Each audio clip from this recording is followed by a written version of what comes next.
Welcome back, everybody, to another episode of Dive Into Diet. I'm with the star of the show, Lucas Schmidt.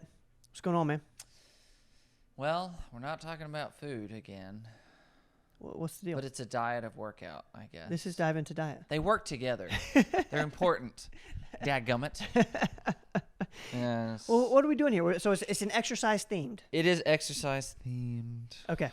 It's progressive overload. Do you know what that means? I have no clue what progressive overload It means. sounds intense to me.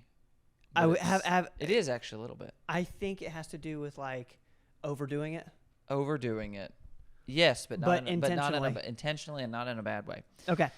Progressive overload is a term in exercise to describe a plan that you follow to progressively grow your muscles. So, and actually, I guess it's better described as a way to grow your muscles by overloading them, but With slowly, with weight. Okay. Yeah. Weight or reps. It's about intensity. You're increasing the intensity. So you can increase intensity by weight or by repetitions. Okay.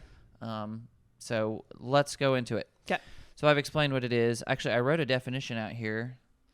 This is my definition based on a bunch of definitions. I try to summarize it in my own.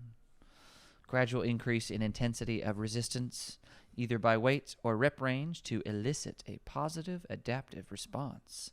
Muscle growth. I put a dash in muscle growth. You just say muscle growth. And that's a Lucas Schmidt quote. Yeah, sort of.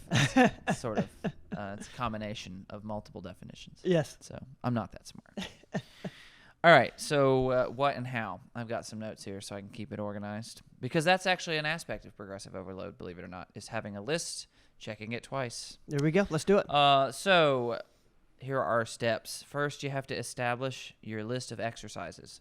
So this whole episode is geared towards those who want to have a very specific goal in the gym, in strength training particularly. Okay. Establish your list of exercises. So you need to come up with your exercises that you've decided are the ones you're going to use to grow muscle in the particular area. Okay. I don't advise you really hyper-focus on every muscle in your body, like throughout the whole week. You should exercise them, but there's a difference in like intensity levels, right? You don't want to try to grow 100% my chest, my delts, my lats, my quads, my glutes, my hamstrings, calves, anterior tibialis. You don't want to try to grow all of those in a huge, intense way all at once. You're not going to recover fast enough. You're going to be exhausted. You could pick 3 or 4 of those where you go hard on them consistently. You still work out the other ones, but I would call them auxiliary.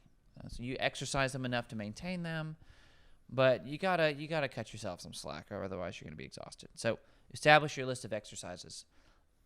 Let's say 4 total muscles that I'm going to develop hard. Now, luckily, there are exercises, or you could pick 4 movements, okay, because they work multiple groups. Like a deadlift works a lot of muscle in a lot of places. Great one to choose. It's a foundational exercise. An overhead press is also a foundational exercise. It works your chest a little bit, your shoulders. It's a nice one. A barbell squat or a weighted squat. It's great. Squats are awesome. So you pick your 4 cores, right? 2, set your schedule. So for the week, you got to plan out, when am I working these muscles? How often? You've got to write that out or have it very well established. You stick to that schedule for a long time. 3, you want to perform 3 to 5 sets, which if you watched an earlier podcast, you know what that means. Yep. Usually. There are a few exceptions in there, but 3 to 5 sets with reps ranging from 5 to 30, depending on the muscle. Some muscles need a lot of reps to elicit a response. That's number 3. So you establish your exercises to review. 1, set your schedule. Perform your 3 to 5 sets in that workout with 5 to 30 repetitions. 4, you set your weight to be 3 reps short of failure, or reps in reserve. Another term there. Not always required. You could do some failure sets. Okay, I'm not that. The number 4 is kind of flexible. It's kind of flexible, but consistency means doability, so I can do this repeatedly and I'm not going to feel demoralized. Sometimes failure can demoralize you, especially if you're having a rough day and your failure comes sooner this week than last week. That's demoralizing because that means, well, last week I could do 25 push-ups in a row, but this week I can only do 20? Oh, I must be getting weaker. Oh. So, there's some, you could do reps in reserve or failure, but so step 4 is fairly flexible, but you want it to be consistent.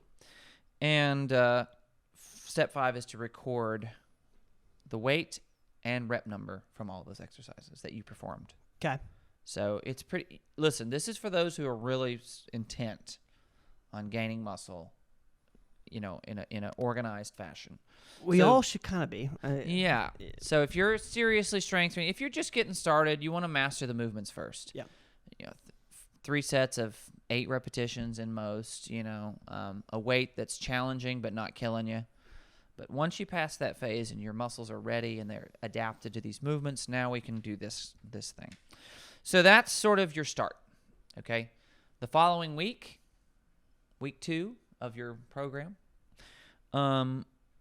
you need to increase the weight of your previously recorded weight on your foundational exercises by about 5 pounds. Not more. You don't want to throw 30 pounds on top of what you did last week, unless last week was so easy you got no challenge. Right. 5-pound increase is fairly safe. Okay. Right? Again, we don't want to hurt ourselves. We're not in a rush. 5 pounds. Or if you put the weight on there and you can't move it, it's too heavy, try to increase your reps, one or the other.